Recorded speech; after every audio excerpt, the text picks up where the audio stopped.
With all of the cast, it was important that they felt like they were both in the real and unreal world at the same time.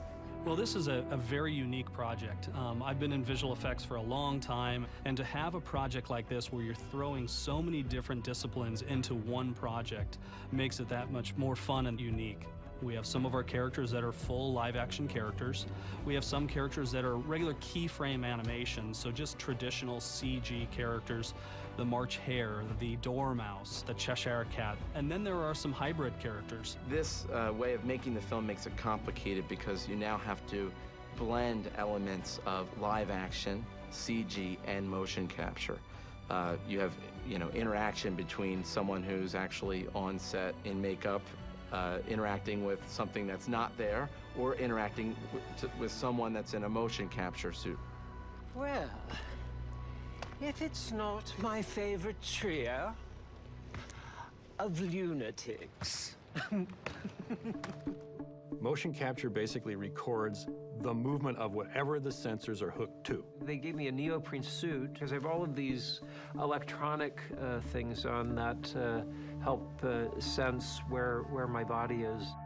So when Crispin's performing and he's doing a scene, all those mannerisms, all the hand gestures and all the body language is all being recorded, and then that's applied to the animation of the armor, and then that's put together with his head. It is Crispin Glover's real head on a computer-generated body, but moving just like Crispin Glover's body really did when we were shooting on stage. I've never worked so extensively with green screen before, and it is something that seeps into your brain by the end of the day. The green screen vibe is not a very friendly vibe, so you want to keep it moving and keep things going as much as possible. So I'm of this kind of entire world of green, and I'm wearing green, and it's an odd feeling. I don't quite know how he navigates everything because he's on stilts, and he's got one eye because he wears an eye patch, and he's in the leotard, poor fellow. It's my crown, and I'm the eldest! Jabberwocky!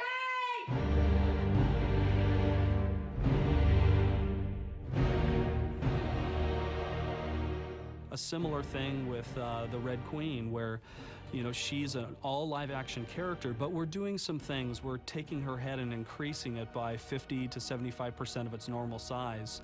I think probably my head's been growing for some time. There's probably a tumor in there, and it's been pressing on the bit that controls the emotions. It wasn't just as much as enlarging her head, but her neck goes along for that ride as well. So you can imagine if you turn a person profile and you enlarge their head and their neck would no longer fit on their shoulders. So what we had to do is some pretty intricate tapering of the neck and the jawline to kind of get it to fit back into this design collar.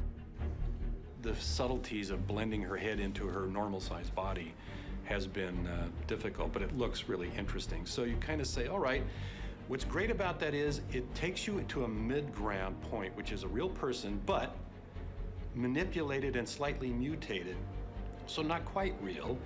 And it's like this missing link between the CG world and Alice, who's always normal looking, even if she's 20 feet tall.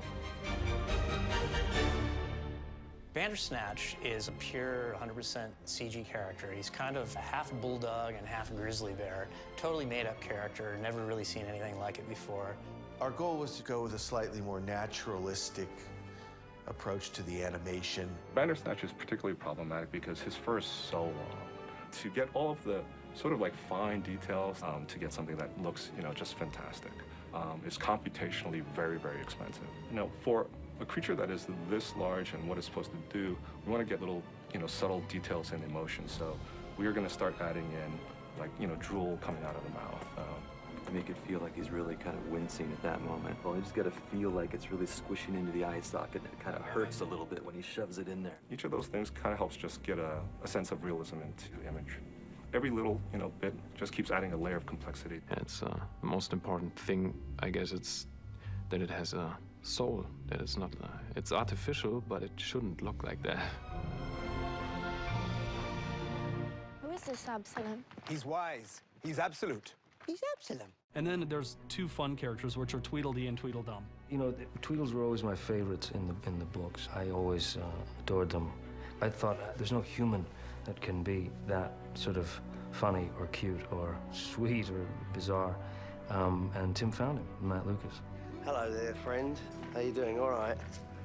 I've put on a little bit of weight recently. Can you tell? Yeah. The way we have to photograph them is Matt Lucas plays both characters. He has another person, his double, that's working with him, who's also in this kind of teardrop-shaped green suit, and they play off each other. So they can interact, they can have dialogue back and forth. But what we do is, as soon as we've shot Matt as D and Ethan as Dumb, we then have to switch the roles, and Matt has to play the opposite character. We do a few takes as one Tweedle, and then we swap. And so you have to remember your timing and things like that. So it does require a great degree of concentration. And so then what we end up doing is we take the two performances of Matt Lucas, and we end up splitting those two performances together to create one master plate, and that's used as our reference for our animation.